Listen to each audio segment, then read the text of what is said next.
Shalom semuanya, perkenalkan, saya Hosea Nego dari program studi Teologi Konseling Kristen. Banyak orang saat ini mengalami luka, banyak orang saat ini mengalami sakit yang dia sendiri tidak menyadari. Gambar diri yang ada pada diri seseorang belum tentulah baik. Gambar diri itu bisa hancur atau bisa rusak akibat latar belakang atau masa lalu yang pernah menimpanya. Gambar diri bisa rusak karena faktor orang tua, keluarga, lingkungan, maupun kebiasaan. Pada kesempatan kali ini kita akan belajar lebih dalam mengenai konsep diri. Berapa banyak yang tahu apa itu konsep diri? Nah, kita akan melihat pada slide berikut ini, siapakah yang pernah seperti ini? Atau saat ini, teman-teman yang menyaksikan video ini masih menggunakan nama-nama account teman-teman seperti ini. Ada yang nama-nama alay atau ada yang nama-nama yang tidak sesuai dengan namanya. Jika kita lihat pada beberapa musim atau beberapa tahun yang lalu, nama-nama seperti ini sangatlah tren, sangatlah viral di Facebook, di WA, di Instagram, dan sosial media semuanya. Lalu sebenarnya apa yang salah dari nama-nama seperti ini? Nah, yang salah adalah mereka tidak mengetahui gambar dirinya atau mereka tidak mengetahui konsep dirinya yang baik. Banyak dari antara kita yang belum memahami gambar diri kita atau gambar diri kita belum sembuh. Mari kita belajar lebih lanjut lagi. Definisi secara umum konsep diri.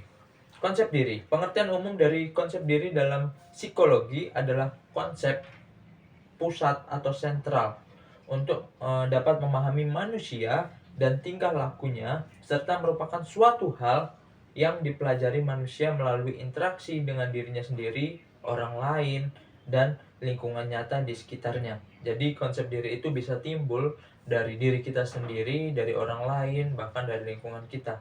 Menurut William Fitz 1971, Fitz mengatakan bahwa konsep diri merupakan aspek penting di dalam diri seseorang, karena konsep diri seseorang merupakan kerangka acuan atau frame dalam ia berinteraksi dengan lingkungannya. Definisi yang diberikan Fitz mengenai konsep diri adalah the self as seen, perfect and experienced by him. Nah, kita lihat teman-teman definisi konsep diri. Konsep diri adalah pandangan dari diri setiap individu tentang dirinya sendiri.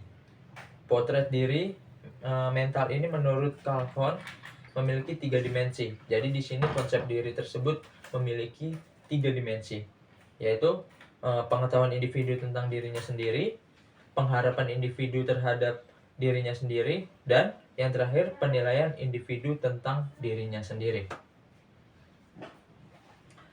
Definisi yang pertama. Definisi ini mencakup pemahaman individu tentang siapa diri mereka, termasuk pengetahuan tentang karakteristik, kepribadian, kemampuan, dan pengalaman mereka. Definisi kognitif mencakup bagaimana seseorang memandang dirinya sendiri dan berpikir tentang dirinya sendiri. Ini juga melibatkan aspek penilaian diri, termasuk penghargaan diri, harga diri, pandangan diri. Lalu, dimensi yang kedua. Dimensi yang kedua ini mencakup perasaan individu terhadap diri mereka sendiri. Apakah seseorang merasa senang, bahagia, percaya diri, atau malah sebaliknya? Bagaimana seseorang merespon pencapaian atau kegagalan? Dimensi efektif konsep diri sangat mempengaruhi kesejahteraan emosional seseorang. Misalnya, jika seseorang memiliki harga diri yang rendah, mereka mungkin cenderung merasa sedih atau tidak berharga. Lalu, dimensi yang ketiga yaitu konsep diri juga mempengaruhi interaksi dengan orang lain. Jadi konsep diri atau gambar diri kita itu mempengaruhi hubungan kita atau interaksi kita dengan orang lain, bukan dengan diri kita sendiri saja. Bagaimana seseorang dilihat dan diperlakukan oleh orang lain dapat mempengaruhi bagaimana mereka melihat diri mereka sendiri, termasuk peran sosial, status sosial, hubungan interpersonal, dan bagaimana individu merasa diterima atau ditolak oleh orang lain. Interaksi sosial dapat kuat atau merusak konsep diri seseorang. Nah, jadi konsep diri itu tadi yang seperti saya katakan bisa rusak atau tidak baik itu karena lingkungan. Bagaimana konsep diri kita bisa hancur karena lingkungan yang membuat kita tidak memiliki konsep diri yang baik. Mungkin lingkungan yang mencaci kita, merendahkan kita, menolak kita, itu dapat membuat konsep diri kita menjadi hancur dan menjadi tidak sehat. Lalu kita akan melihat aspek-aspek konsep diri. Aspek-aspek konsep diri menurut Fitz sebagai berikut. Dapat kita lihat aspek pertahanan diri.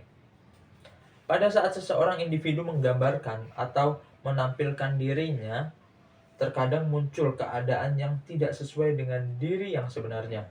Keadaan ini terjadi dikarenakan individu memiliki sikap bertahan dan kurang terbuka dalam menyatakan dirinya yang sebenarnya. Hal ini dapat terjadi karena individu tidak ingin mengakui hal-hal yang tidak baik di dalam dirinya. Nah, itu tadi merupakan aspek pertahanan diri. Lalu kita melihat aspek yang kedua, yaitu aspek penghargaan diri. Berdasarkan label-label dan simbol-simbol yang ada dan yang diberikan pada diri seseorang, individu akan membentuk penghargaan diri terhadap dirinya. Semakin baik label atau simbol yang ada pada dirinya, maka akan semakin baik pula penghargaan yang diberikan pada dirinya sendiri. Jadi label-label atau simbol atau sebutan-sebutan yang diberikan oleh orang lain, orang tua, keluarga kepada diri seseorang tersebut mempengaruhi.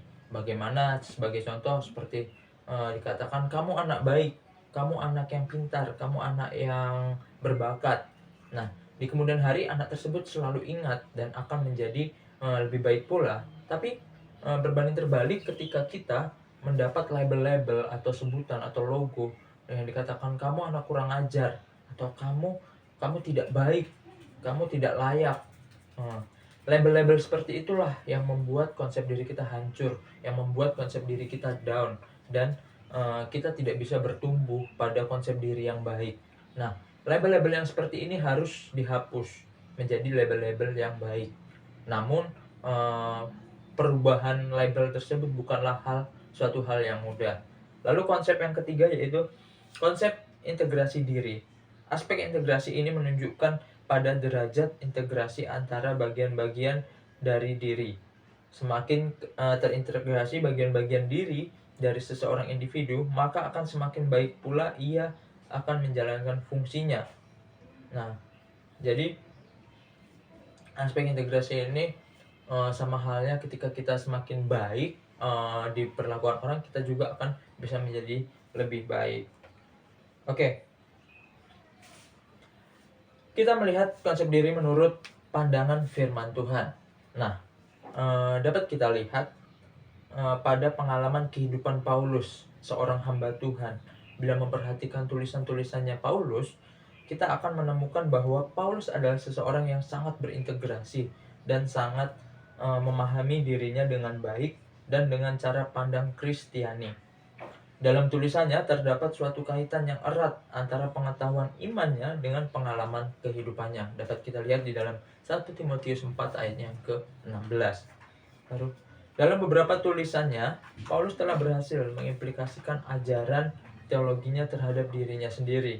Salah satunya adalah ia telah berhasil membangun konsep dirinya sesuai dengan ajaran Kristiani yang telah dipelajarinya dan yang diajarkan kepada jemaat yang ia layani. Jadi tadinya juga Paulus seorang yang memiliki konsep diri yang rusak, memiliki konsep diri yang buruk atau hancur.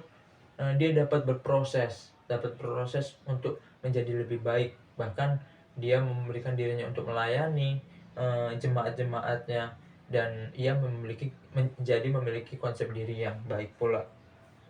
Lalu konsep diri yang dibangun Paulus itu seperti apa?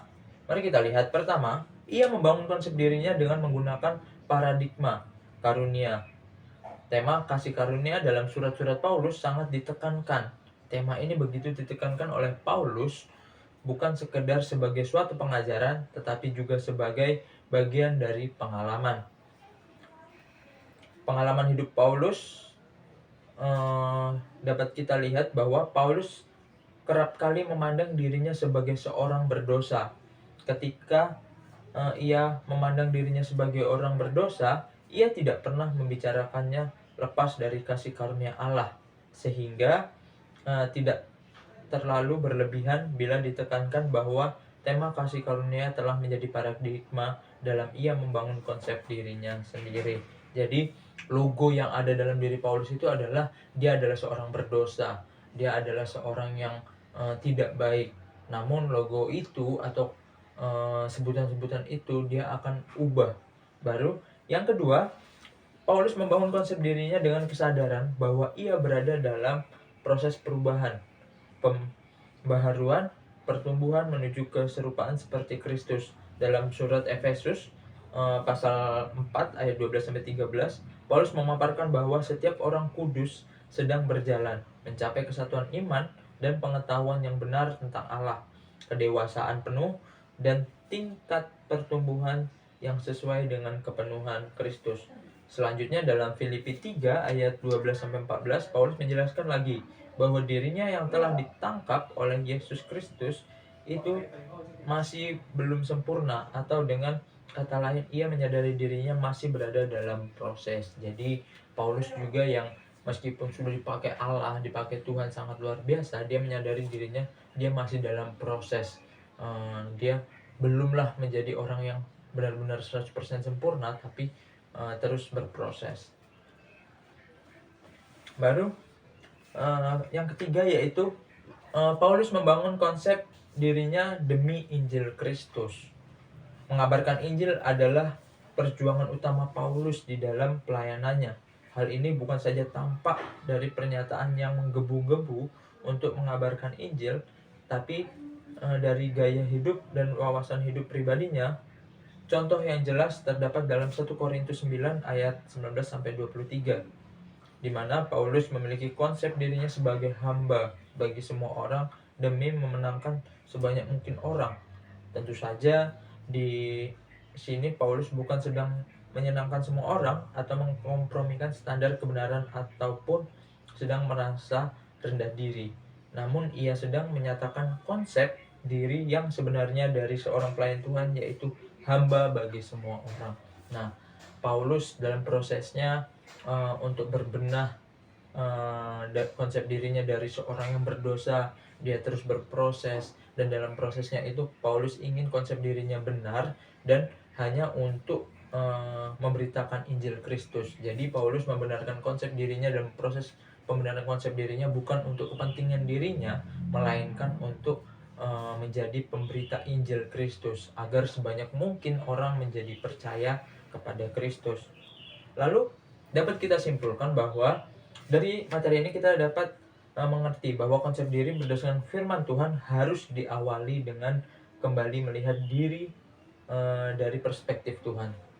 Jadi kita jangan melihat diri kita yang dulu seorang pendosa, diri kita yang dulu dikatakan orang yang buruk, orang yang tidak layak, itu harus kita hapuskan dulu, dan kita melihat diri kita ini yang berharga di pandangan Tuhan.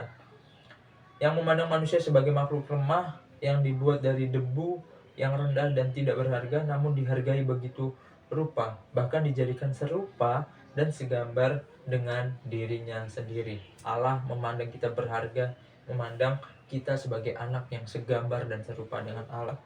Lalu selanjutnya, konsep diri setiap kita seharusnya dibangun dengan cara pandang kasih karunia, sehingga kekuatan dan kelemahan dalam diri seseorang tidak dipandang secara superior dan inferior, tetapi dipandang sebagai karya kasih karunia Allah yang bekerja di dalam diri kita. Dengan cara inilah setiap siswa atau setiap kita semua belajar untuk mencoba membangun konsep diri, bukan dengan pandangan-pandangan umum atau teori-teori penggolongan kepribadian yang populer dan berlaku dalam lingkungan sekitar kita, bukan agar kita mendapatkan lebih banyak teman atau lebih dianggap paling pandai, dianggap paling yang benar, tidak, tetapi demi kemuliaan nama Tuhan serta penggunaan karunia yang ditopang oleh karakter diri yang makin serupa dengan Kristus, sehingga Injil Kristus tersebar dan makin banyak jiwa dimenangkan. Jadi motivasi kita untuk berubah, untuk memiliki konsep diri yang baik bukan untuk menyenangkan orang lain, bukan untuk kita mendapatkan penghargaan, melainkan untuk kemuliaan Injil Allah, untuk memberitakan Injil Kristus.